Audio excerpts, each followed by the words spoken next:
পণ্য প্যাকেজিং এবং অ্যাক্সেসরিজের বৈশ্বিক বাজার $700 বিলিয়ন বেশি। এতে বাংলাদেশের হিস্সা মাত্র 0.5 ভাগ। এই খাতের উদ্যোক্তারা বলছেন সরকারি প্রণোদনা দিলে এই বাজারে আরও ভালো করতে পারবে বাংলাদেশ, সাথে বাড়বে কর্মসংস্থানও।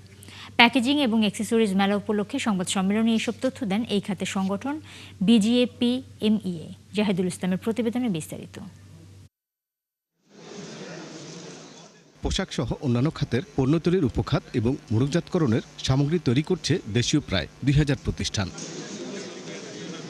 উদ্যোক্তারা বলছেন সহযোগী হিসেবে এসব পণ্যের রপ্তানি বেশি হলেও সরাসরি হয় মাত্র $1 বিলিয়ন। এই খাতে সম্ভাবনা থাকা সত্ত্বেও বিকশিত হচ্ছে না, এর জন্য দায়ী সরকারি নীতির অবহেলা। গার্মেন্টসকে যে ধরনের সহযোগিতাগুলো দেওয়া হয়ে থাকে সেই ধরনের সহযোগিতাগুলো এই সেক্টরকে কিন্তু আসলে দেওয়া হয় না। শিল্পনীতিতে পরিষ্কারভাবে বহু বছর আগে থেকে বলা সত্ত্বেও কাস্টমস, ব্যাংকিং এবং যে অন্যান্য যেই সেক্টর, যেই সংস্থাগুলো, সেই জায়গাগুলোতে আমি মনে করি বৈষম্যের শিকার। সংগঠনটির বর্তমান সভাপতিও বলেন একই কারণে থমকে আছে বিনিয়োগ। বাংলাদেশ থেকে যদি একটা হোগলা পাতা এক্সপোর্ট হয় এবং শাড়ি লুঙ্গি এক্সপোর্ট হয়, সেখানেও কিন্তু ইনসেন্টিভ আছে। টিন্স প্যাকেজিং অ্যাক্সেসরিজ সেক্টর গড়ে উঠেছে, তারাই কোনো নীতি সহায়তা পায় না, তারাই কোনো ইনসেন্টিভ পায় না। আপনার মেশিনারিজ বা অন্যান্য র মেটেরিয়ালের সেক্টর কিন্তু আরও অনেক বড়। সেখানে যে একজন বিনিয়োগ করবে, আপনার কৃষির উপরে বিনিয়োগ করবে।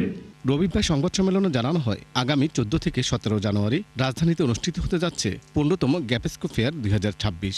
আমরা শুধু গার্মেন্টসকে দেই না ব্যাকওয়ার্ড লিঙ্কেজ হিসাবে, আপনার টেরিটেবল আছে, আপনার লেদার গুডস আছে, আপনার হিমায়িত পণ্য আছে, মৎস্য শিল্প আছে। এই পণ্যগুলো তৈরি করতে কি মেশিন লাগে এবং র মেটেরিয়াল লাগে, তাদেরও একটি মেলবন্ধনের আমরা চেষ্টা করেছি।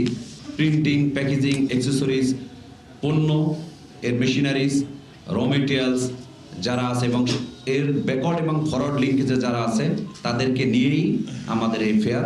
তিনি আরও জানান চলমান রাজনৈতিক অস্থিরতার মাঝেও এই প্রদর্শনীতে বিদেশিদের অংশগ্রহণ আয়োজকদের বড় সাফল্য।